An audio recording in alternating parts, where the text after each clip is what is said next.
जय श्री कृष्ण। आप सभी को अधिक मास शुक्ल पक्ष एकादशी की ढेरों शुभकामनाएं।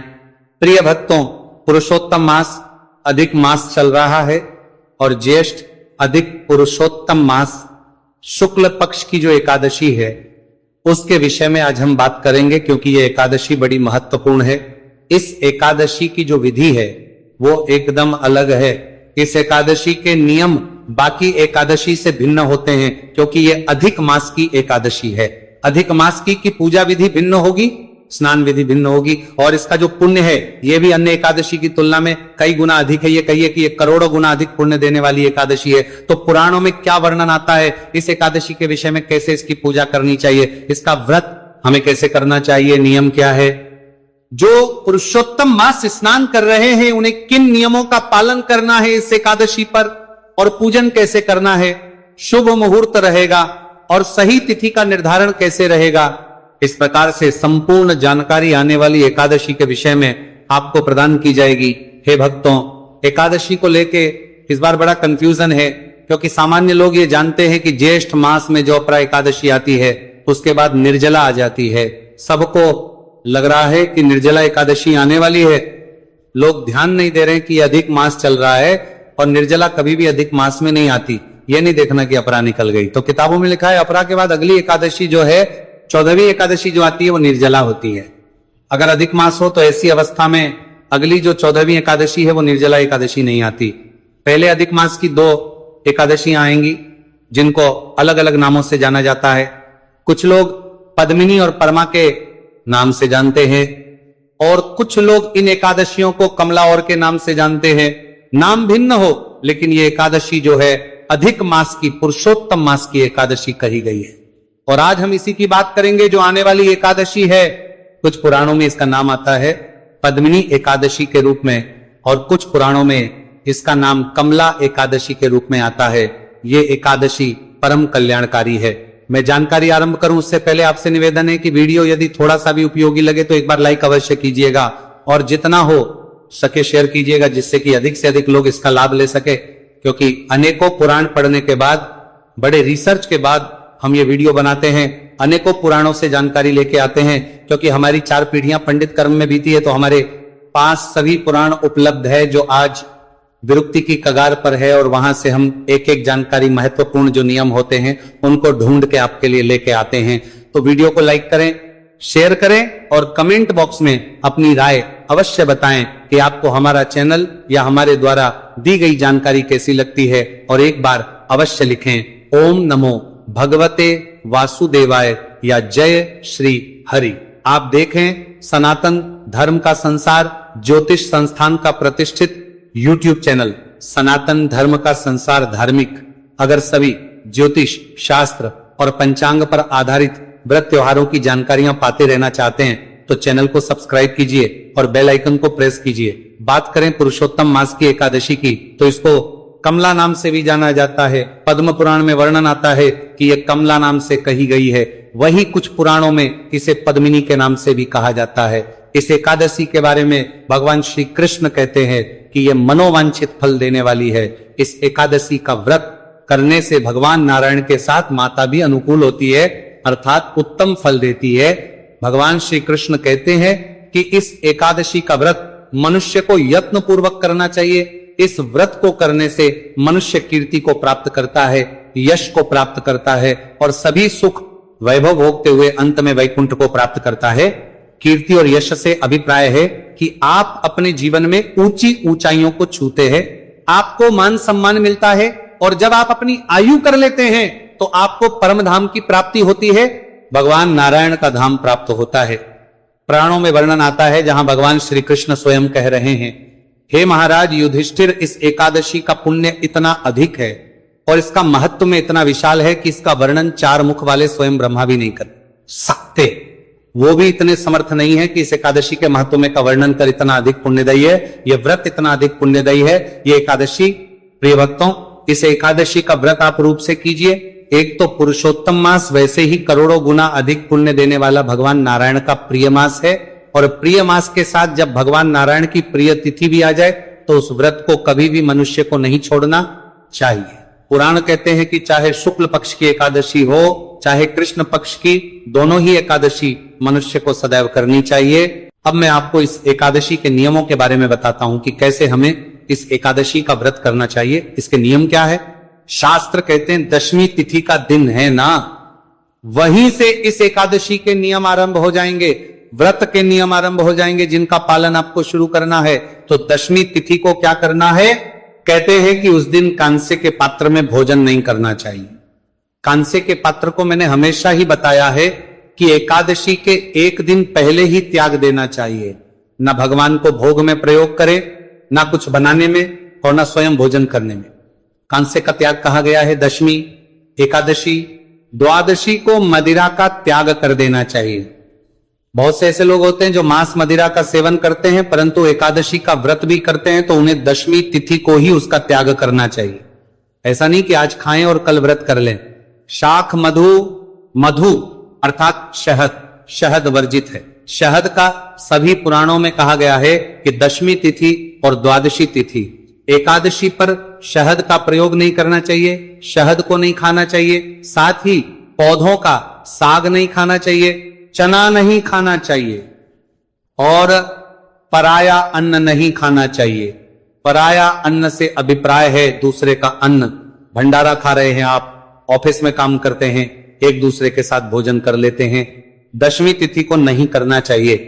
जो भी व्रत करना चाहते हैं उनको तो अवश्य नियमों का पालन करना ही चाहिए। दशमी तिथि को जौ चावल आदि का भोजन करें और नमक नहीं खाना चाहिए। ये बड़ा परिवर्तन है। अन्य एकादशी में ऐसा नहीं आता कि दशमी तिथि को आप नमक छोड़ दें। इस एकादशी पे आपको दशमी तिथि को नमक का त्याग करना है। एक वक्त का अन्न ग्रहण करना चाहिए, दोपहर के बाद अन्न ना खाएं, यही इसका नियम है। बाकी मैं इसमें यही कहूंगा कि जिसकी जैसी सामर्थ्य है, शारीरिक क्षमता है, उसके अनुसार करें।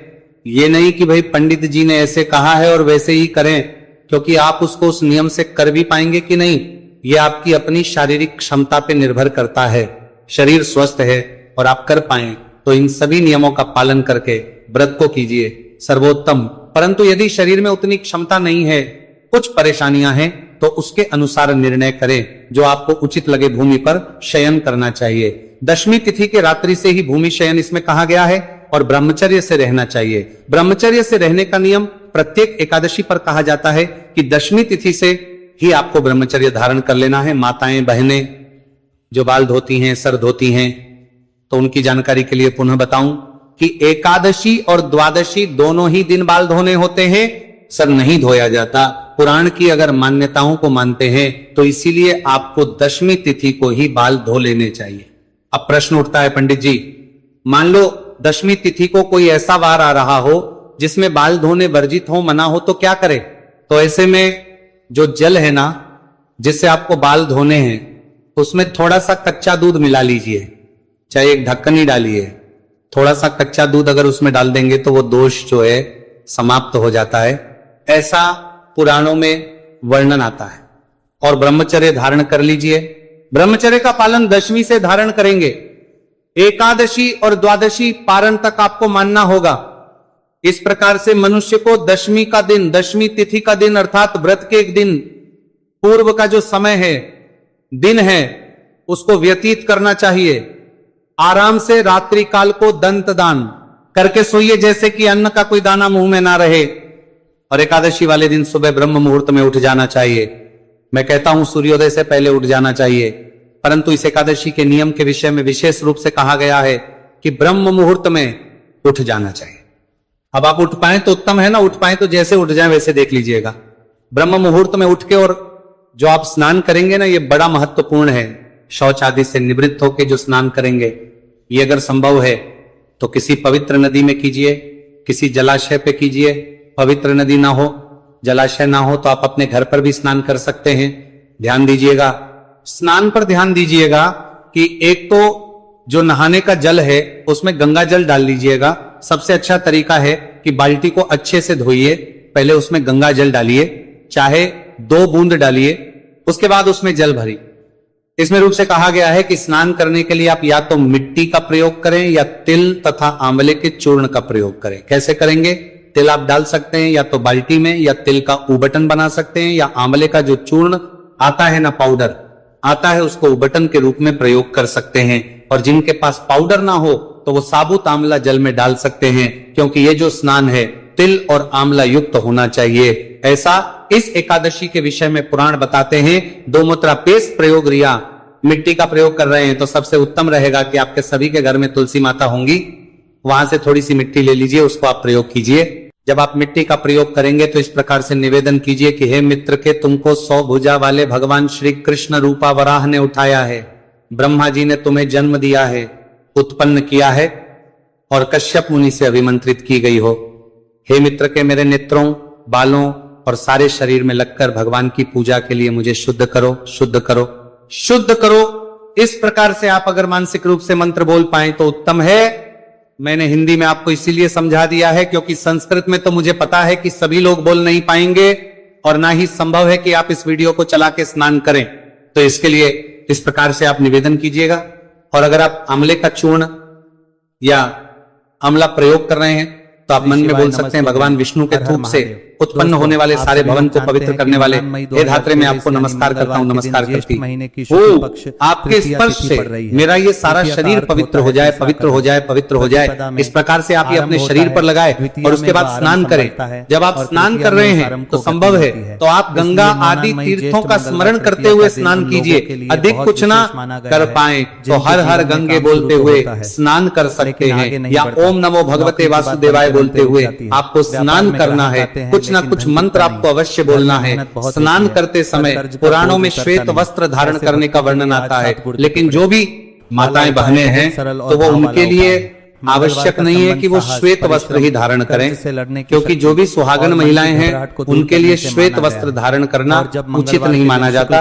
और जिनके लिए उचित है, जो पहन सकें, वो आप श्वेत रंग के वस्त्र धारण करके भगवान की पूजा करें। जो भी जन है उनके लिए मैं विशेष रूप से कहूंगा, बाकी जो भी सुहागे महिलाएं हैं वो आप अपने अनुसार जो वस्त्र पहनते हैं वैसे ही स्वच्छ वस्त्र धारण करके भगवान की पूजा करेंगे।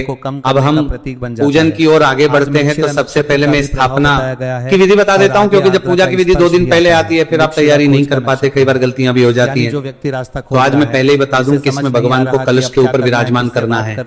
अब कलश कौन सा लेंगे? तांबे का ले सकते हैं, मिट्टी का ले सकते हैं, जो आपको वैसा ले लीजिएगा। आप जो स्टील का लोटा लेते हैं या स्टील का लेते हैं वो ना लीजिएगा। स्टील जो है ना वो एक प्रकार से लोहे का रूप है, इसीलिए उसमें कभी भी भगवान की पूजा उससे नहीं की जाती है। तो तांबे का लीजिए, नहीं तो आप मिट्टी का ले लीजिए। पर अभी बता दूं कि बाद में ये अंत में पारण के बाद ब्राह्मण को दिया जाएगा, तो उसी अनुसार कलश स्थापित कीजिए। क्योंकि अभी एक एकादशी पर जब कलश स्थापित करना था उसके बाद बड़ा बड़ी परेशानी हुई लोगों को, क्योंकि उन्होंने घर के पहले के रखे हुए कलश जो है प्रयोग कर लिए। अब ब्राह्मण को कैसे दे पुराने कलश, तो इसीलिए मिट्टी का ले लीजिएगा, उत्तम है। और तांबे का हो तो तांबे का लीजिएगा। तो उस पर भगवान नारायण की मूर्ति की स्थापना करनी है पुराणों में। तो सोने और चांदी की मूर्ति का वर्णन आता है। आप अपने अनुसार जो आपके पास है वहां प्रतिमा या तस्वीर भगवान की स्थापित करने के लिए लीजिएगा। इसके अतिरिक्त रोली, मौली, पान, सुपारी, लौंग, इलायची, धूप, दीप, नैवेद्य, पुष्प, चित्र, जनेऊ, पंचामृत लिए कच्चा दूध, दही, घी, शक्कर और गंगाजल, ये सामग्री है जो आपने लाके रखनी। इसमें एक विशेष जानकारी दूं कि इस एकादशी में 4 प्रहर की पूजा भी कही गई है। कुछ पुराणों में वर्णन आता है जहां 4 प्रहर की पूजा कही गई। छोटी कटोरी अगर आप कहेंगे कि आपको पूरे 4 प्रहर की पूजा करनी है तो मुझे कमेंट बॉक्स में लिख के बताइएगा, और या व्हाट्सएप के माध्यम से बताइएगा। मैं अवश्य ही 4 प्रहर की जो अलग अलग पूजा है ना, क्योंकि हर एक पूजा में अलग अलग वस्तुएं अर्पित करनी है, मैं शांति उसके अलग से एक वीडियो बना दूंगा। जल अर्पित करें तो सुबह स्नान आदि से निवृत्त होकर जो विधि बताई है उसके बाद आप भगवान को स्थापित कीजिए। जो आपका पूजा स्थल है वहां पर कलश को स्थापित करेंगे। कलश के नीचे आप जौ या गेहूं जो भी आपके पास होना वहां रख सकते हैं। चौकी है तो चौकी विराजमान कीजिए, चौकी पर पीला वस्त्र बिछाइए। उस पर कलश को विराजमान करेंगे। कलश को विराजमान करने से पहले उस पर मैंने आपको बताया, या तो जौ रख लीजिए, गेहूं रख लीजिए, जो भी अनाज है उसके ऊपर कलश को रखिएगा। कलश में पहले थोड़ा सा गंगा जल रखिए, डालिए, उसके बाद उसमें शुद्ध तेल भरिए, पंच पल्लव उस पे लगाइए, पूर्ण पात्र लगाइए और पूर्ण पात्र के ऊपर भगवान की तस्वीर या प्रतिमा जो भी आपके पास है उनको विराजमान कीजिए और उनके सामने चौकी पर ही दीपक रखेंगे। घी का दिया जला रहे हैं तो सीधे हाथ की और तेल का दिया जला रहे हैं तो उलटे हाथ में भी वाणी की मिठास आती इस प्रकार से आपने स्थापना कर लेनी है। घर की शांति और फिर जो पूजा करनी है इसके लिए मैं पूजा विधि का वीडियो बताऊंगा। इसकी पूजा विधि अन्य एकादशी से भिन्न रहेगी, इसलिए ध्यान दीजिएगा। यह महत्वपूर्ण एकादशी है, सामान्य एकादशी नहीं है, इसीलिए चीजें इसमें अलग है। वाणी में आग होती तो जुड़ जाइए हमारे। अभी और जानकारियां दूं, उससे पहले महत्वपूर्ण जानकारी यह है कि एक तो चैनल पर नए हैं तो सब्सक्राइब कीजिएगा, तो पूजन करेंगे। पूजन करने के बाद के जो नियम हैं उनके बारे में मैं आपको बता देता हूँ। पूजा विधि मैंने आपको बताया, अलग से वीडियो बना के मैं आपको बता ही दूंगा। पूजा करने के बाद कथा सुनेंगे, कथा सुन के विष्णु का श्रवण करेंगे और फिर आरती करेंगे। कि हमारे घर इस एकादशी की 2 कथाएं वर्णित है प्रिय भक्तों, जो भी निर्णय हो इसीलिए मैं दोनों ही कथाएं आपको सुनाऊंगा। एक जिसमें पद्मिनी के नाम से वर्णन आता है और एक जिसमें कमला एकादशी के नाम से वर्णन आता है। टुकड़ों में से मैं दोनों एकादशियां की दोनों जो कथाएं हैं इसी एकादशी की वो आपके लिए लेके आऊंगा। तो एकादशी की 2 कथाएं होंगी, उस पर ध्यान दीजिएगा। साथ में विष्णु शास्त्र नाम और फिर हम आरती करेंगे। आपकी सुविधा के लिए ये सारी चीजें एक ही वीडियो में मैं लगा देता हूँ। इससे लाभ होता है कि आपको सब अलग अलग ढूंढना नहीं पड़ता। एक साथ वीडियो चलाइए घर में और पूजा हो जाएगी। उसका मन शांत, नियमानुसार दिन को व्यतीत कीजिए। इस दिन आपको शांतचित रहते हुए दिन को व्यतीत करना है। किसी से बैर भाव नहीं रखना और किसी के प्रति क्रोध नहीं करना, शत्रुता नहीं। व्यापार के लिए है। स्त्री का स्पर्श नहीं करना, गुरु की निंदा नहीं करनी और भगवान के चरणों में चित्त को लगाते हुए सायंकाल को कीर्तन करना है। जो नाच गा के कीर्तन कर सकते हैं वो नाच गा के कीर्तन करे। जिनके यहाँ कीर्तन नहीं होते उनके लिए मैं एक वीडियो बनाता हूँ जिसमें कीर्तन का पुण्य देने वाले सभी स्तोत्र और पाठ होते हैं, क्योंकि भगवान नारायण कहते हैं कि जो नाच गा के कीर्तन ना कर सकें वो इन स्तोत्र पाठ को कीर्तन का लाभ लें। तो आप उसको सुनिएगा और वहां से कीर्तन का लाभ लीजिएगा, कीर्तन का पुण्य प्राप्त कीजिएगा। इस एकादशी व्रत को निर्जल रह के और निराहार रह के किया जाना चाहिए। अब ये आपके ऊपर है। अगर आप निर्जल रह के और निराहार रह के कर सकते हैं तो ऐसे करिए, अन्यथा आप जल पी के और फल खा के इस एकादशी को कर सकते हैं। और तीसरी विधि यह है कि जैसे आप अन्य सामान्य एकादशी को करते हैं वैसे कर सकते हैं। एकादशी में जितना हम कठोर करते हैं उतना अधिक पुण्य हमें प्राप्त होता है, ऐसा पुराण बताते हैं। रात्रि काल को 4 प्रहर की अलग अलग पूजा कही गई है, तो मैं आपको फाइल में रख सकते हैं, अलग से उसके विषय में जानकारी प्रदान करूंगा। अगले दिन सूर्योदय से पहले उठना चाहिए। जो लोग शयन कर रहे हैं उनको रात्रि जागरण इसमें परम कल्याणकारी है। जो पूरी रात्रि जाग सके बहुत उत्तम है, और जो ना जाग पाए तो 2 बजे तक तो आप जागरण कीजिए। और अगले दिन सूर्योदय से पहले उठिए, उठने के बाद स्नान आदि कीजिए, स्वच्छ वस्त्र धारण कीजिए, भगवान नारायण की पूजा कीजिए। इस दिन पूजन आप दूध से करेंगे। इसके अलग से एक वीडियो बनाऊंगा क्योंकि इसका पारण भी अन्य एकादशी से अलग है। कैसे पूजन करना है, कैसे घड़ा ब्राह्मण को देना है, क्या विधि नियम है, उसकी जानकारी पारण के वीडियो में आपको प्रदान की जाएगी। और पूजन आदि करने के बाद ब्राह्मण को दान दक्षिणा आदि देने के बाद फिर आपको इसका पारण करना है। अब संपूर्ण जानकारी पारण की मैंने बताया, अगली वीडियो में पारण के विषय में बताऊंगा। अब मैं बात करता